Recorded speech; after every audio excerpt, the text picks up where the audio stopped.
Let me tell you something, man. Society will try to convince you that if you ain't in a relationship, if you ain't posted up with a woman, then something's wrong with you. Like somehow being alone equals being broken. But let me tell you the real truth. Sometimes God puts you in a quiet place, not to punish you, but to prepare you. See, when you live alone, you got time to think. You got space to breathe. Ain't nobody texting you. Where you at? Ain't nobody asking you to explain why you came home late. Ain't nobody arguing about why the toilet's sheet up. It's just you, your thoughts, your grind, and God. That ain't punishment. That's a blessing, man. Now I know. Sometimes it feels like everybody else is posting up with somebody. Couples on Instagram at brunch. People taking vacation selfies like it's a competition. You sitting at home watching Netflix alone with that microwave dinner. Like, man, what did I do wrong? But maybe the reason you're alone is because God needs your attention. And right now, you can't afford no distractions. See, when you live alone, you got no choice but to meet the real you. And a lot of people out here are scared of that. They bounce from person to person because they don't want to look in the mirror. But a real man, a grown man, will sit in that silence and ask himself, who am I? What do I want? Where am I going? If you can't answer that now, what do you think gonna happen when you got a woman beside you needing love, support, and direction? I'm telling you, this solo season is training season. You're building discipline. You're learning to manage your time. You're figuring out how to cook something besides eggs and toast. You're getting your money right, setting goals, praying more. You ain't lonely, you're leveling up. Let me put it another way. You ever seen a caterpillar turn into a butterfly? That transformation don't happen out in the open. It happens in a cocoon by itself. Same with a man. You want to be a king? Then you're going to have to build your kingdom in silence. You're going to have to stack when nobody's clapping. Grow when nobody's watching. Heal when nobody's cheering. And I get it. Some nights gone feel long. Some birthdays gone feel quiet. But don't confuse being alone with being abandoned. You ain't forgotten, brother. You're being fashioned. God ain't delaying you. He's developing you. That's why he ain't sent her yet. Because when she comes, he wants you whole. Not broken. Not needy. Whole. So don't rush it. Don't settle just because you're tired of being by yourself. Use this time wisely. Read more. Learn more. Hit the gym. Start the business. Find your voice. Discover your purpose. You're not just alone. You're in the lab. And when you walk out of this season, you're going to be a whole new version of yourself. So the next time somebody asks you, why are you still single? Look them dead in the eye and say, because I'm working on becoming the man my future wife been praying for. And that, my brother, is how you turn solitude into strength. Man, let me talk to you about something that gets a whole lot of folks twisted out here. There's this unspoken pressure, this vibe, that if you ain't in a relationship by a certain age, something's wrong with you. Like there's a scoreboard in life that says by 25 you should be dating, by 30 you should be married, and by 35 you better have 2 kids and a family dog. And if you ain't, well then people start looking at you sideways. But let me tell you, society don't set your timeline, God does. People out here are rushing into stuff because of what they see on their phones. They get online and see all these perfect couples, smiling for pictures, flying to the Bahamas, hugging on the beach, and they start thinking they're missing out. But what they don't see is what happens after the picture. They don't see the arguments, the heartbreak, the empty words, and the loneliness that can exist. Even when you're lying next to somebody every night. You gotta understand, just because everybody's doing something, don't make it right for you. You ever heard the saying, if all your friends jumped off a cliff, would you do it too? Well, that applies to relationships too. If everybody rushing to post somebody on Valentine's Day, or locking somebody by the holidays, does that mean you're supposed to do the same thing, just to say you got somebody? Nah, man, come on. See, being single ain't a curse, it's an opportunity. It means you still got room to grow without someone else's expectations tying you down. It means you still got freedom to explore who you are, what you need, what your standards are. You get to work on yourself, build your dreams, stack your paper, focus on your relationship with God, and become a stronger, wiser man without the pressure of pleasing somebody else before you know how to please yourself. You ain't behind, you're just different. And there's nothing wrong with different. Different means you might have a purpose that doesn't follow everybody else's calendar. Different means you were never meant to blend in, you were meant to stand out. While everybody out here racing toward the altar, you building something solid. While they chasing feelings, you chasing purpose. And don't let nobody shame you for it either. People will ask, why are you still single? Like it's a disease or something. But you ain't out here trying to fill a void. You waiting on the real thing. You ain't dating just to pass time. You saving your energy for someone who's worth it. That ain't weakness, man. That's maturity. Let me ask you this. Would you rather be single and peaceful or in a relationship and miserable? 'Cause I know plenty of folks who look good together but live in chaos. Don't fall for the highlight reel. Take your time. Let life unfold the way it's supposed to. Let God do his thing. And in the meantime, enjoy the ride. Travel, learn, build, become. Your future partner deserves the best version of you, not the rushed version. So the next time somebody makes you feel like you're behind, remind yourself, I'm not late. I'm on God's schedule, and his timing is always right. You ever notice how the loudest moments in life ain't always the ones that change you? Sometimes it's when everything goes quiet. When the crowd fades, the phone stops ringing, and the room feels still.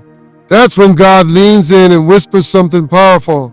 See, most people think being alone means something's wrong, but sometimes being alone is exactly what's right.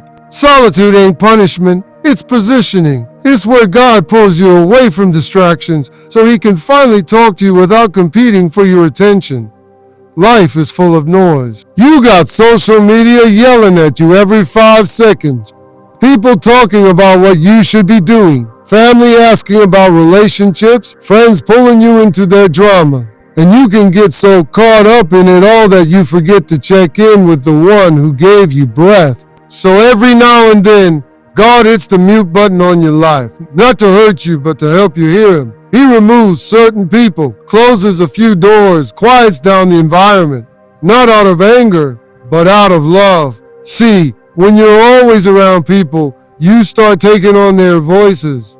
You start thinking like them, worrying about what they worry about, living by their fears, their timelines, their expectations. But when it's just you and God, no distractions, no noise, that's when you start to remember who you are. That's when you hear God say you are not forgotten. You are not behind. You are not broken. You are mine. Most men never learn to appreciate that season. They panic. They get uncomfortable in the quiet, so they run. They chase temporary comfort, relationships they're not ready for, friendships that don't feed their spirit, habits that just numb the silence. But the silence isn't there to break you. It's there to build you. It's in that silence that God shapes you. It's where character gets developed, faith gets tested, and calling gets clarified. Let me put it to you like this. If God gave you everything you wanted right now, the relationship, the success, the recognition, would you know what to do with it? Could you handle it? Most folks want the spotlight, but they ain't built for the heat. Solitude is the training ground. It's the weight room. It's the classroom. It's where the real work happens before the world ever sees the results. Jesus himself went away to be alone before his greatest moment. He didn't avoid solitude. He embraced it. Because when it's just you and God, that's when the downloads come. That's when your spirit gets fed. That's when direction becomes clear. You stop asking the world for validation and you start listening to the only voice that matters. Now, is it always easy? No. Some nights it feels heavy. Some mornings you wake up wishing you had someone next to you. But don't let that fool you. That ache you feel, that's God stretching you. That's him making room for the blessing that's coming. But he ain't gonna give it to you until you're ready to carry it. And right now, he needs your focus. He needs your ears. He needs your heart, undivided. So the next time you feel alone, stop asking, why is this happening to me? And start asking, what is God trying to show me? Because when God pulls you into solitude, he's not leaving you. He's inviting you closer. And if you lean in, you'll find out that in the quietest season of your life, God often speaks the loudest. There's this idea out there that if you're not in a relationship, you're missing out. Like love is the only thing that validates your existence. But let me tell you something real. The time you spend single as a man is not wasted time. It's working time. It's building time. It's the most powerful window you'll ever have to create the life you truly want. Because once you enter a relationship, especially a serious one, your time, your energy, your focus gets divided. And that's not a bad thing when you're ready, but when you're not, it becomes a burden instead of a blessing. See, when you're single, you've got freedom. And I'm not talking about freedom to do anything reckless or irresponsible. I'm talking about freedom to build, freedom to invest in yourself, freedom to create, to hustle, to work late, to get up early, to fail, to try again, and to become the man you're meant to be.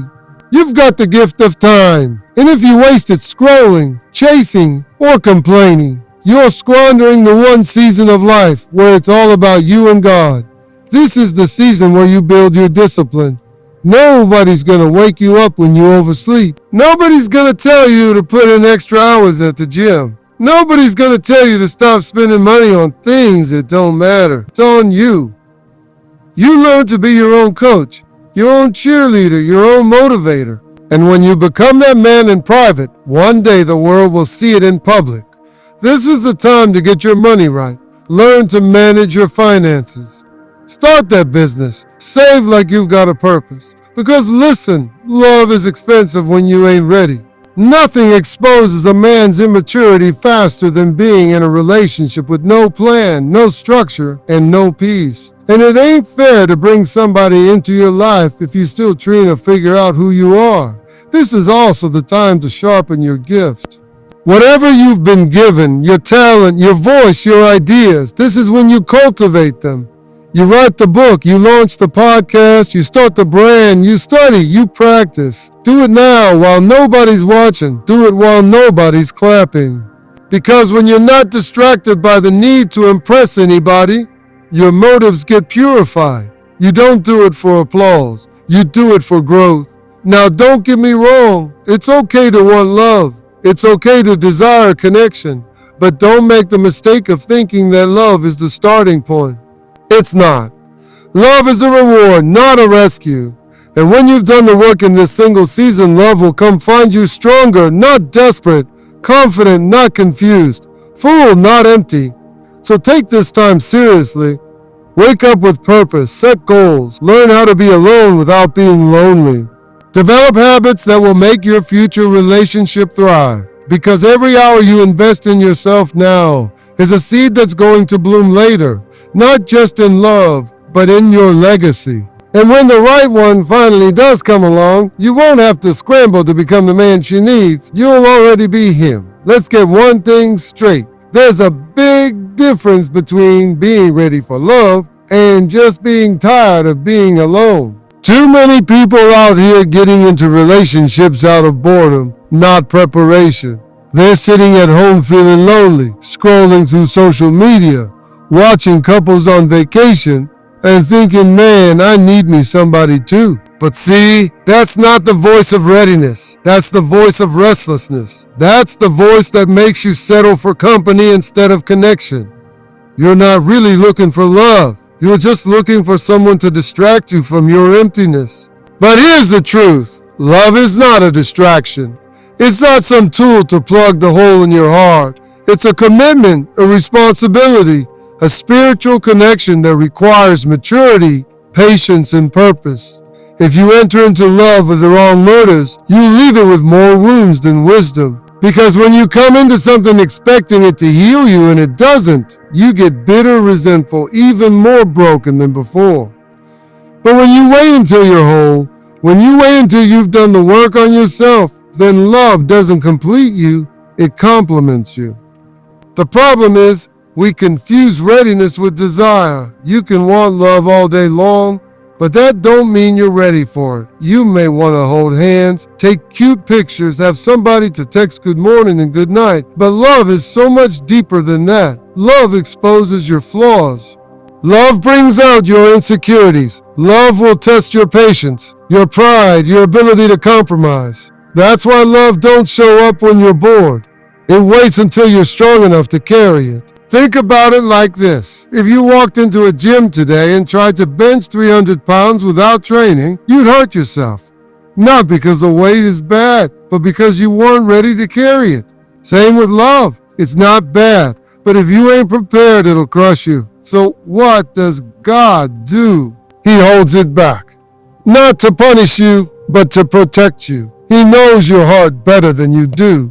He knows when you're just craving affection versus when you're truly ready to give and receive love the right way. So instead of rushing into something because you're tired of eating alone, learn to enjoy your own company. Instead of jumping from person to person trying to feel wanted, remind yourself that your value doesn't depend on someone else choosing you. God already chose you. You're already loved. Already enough. You don't need another person to confirm that. You need to believe it yourself. When you're truly ready for love, you won't chase it. You'll attract it. You'll be so focused on becoming the best version of yourself that the right person will walk into your life and recognize the work you've done. They won't see desperation. They'll see purpose. They'll see a man who knows what he wants and who he is. And that kind of love, that's the kind that lasts. So don't panic. Don't let your boredom become your blueprint. Don't let loneliness lower your standards. Keep growing. Keep healing. Keep becoming. Because when love finally does show up, it should be a celebration of who you've become, not a rescue mission for who you never dealt with. And trust me, when you're truly ready, mentally, emotionally, spiritually, love won't have to be chased. It'll show up on time and it'll stay. There's a lot of noise out there telling men that love is the starting point, that you gotta find her first, and then you figure everything else out later. But let me tell you something that life and experience will teach every grown man who pays attention. If you don't build your castle before inviting in a queen, you'll end up giving her a seat in chaos, not a kingdom. A real man doesn't wait until she shows up to start preparing. He prepares now, so when she walks into his life, she enters peace, not problems. You gotta build your castle. And I'm not just talking about a house or a paycheck. I'm talking about a mindset, a structure, a vision. What's your plan? What's your mission? What does your future look like 5 years from now? You think a queen wants to come into a situation with no walls, no roof, no security. You think she wants to sit beside a king who still don't know who he is, what he wants, or where he's going. Come on, man. You can't offer somebody stability when your own ground is shaking. This time of singleness, this moment of being alone, it's not a holding cell, it's a construction site. Every day you wake up, you're either building or you're wasting time. You're laying bricks with your decisions, with your discipline, with your prayers. You build by managing your finances. You build by mastering your emotions. You build by protecting your peace. You build by learning how to lead, not just in public, but in private. If you can't lead yourself, you ain't got no business trying to lead a household. See, a real king doesn't wait until a queen arrives to start acting like royalty. He acts like it now. He moves with purpose now. He talks with wisdom now. He surrounds himself with truth now. Because he understands that she's not coming to complete him. She's coming to align with what he's already doing. And if he's still figuring out basic things like self-control, maturity, and identity, then bringing a woman into that picture is reckless. Not romantic. You ever seen a construction site that invites people in before the building's done? Of course not. There's warning signs, fences, hard hats, because it's not safe yet. That's how you gotta treat your life while you're building. Not everybody gets access. Not everybody gets invited in. Because right now your energy's sacred, your time is valuable, your mind is under construction, and your heart? Man, your heart is being guarded. Not because you're scared, but because you respect yourself too much to let just anybody in. And let me say this, building the castle don't mean you'll be perfect, don't mean you'll have all the answers. It just means you're taking responsibility for the space you're creating. You want to welcome her into something solid. You want her to feel safe emotionally, mentally, spiritually. That's what a real man provides. That's what leadership looks like. Not control, not dominance, but consistency, protection, and vision. So don't rush the process. Don't panic just because you haven't met her yet. You ain't late. You're laying the foundation. And when the time comes and she steps into your life, she won't have to wonder who you are or what she's walking into. She'll see the castle. She'll see the work. And she'll know this is where I belong. Because when a real man builds with purpose, the right queen will come. And she'll never question the throne he invites her to sit on.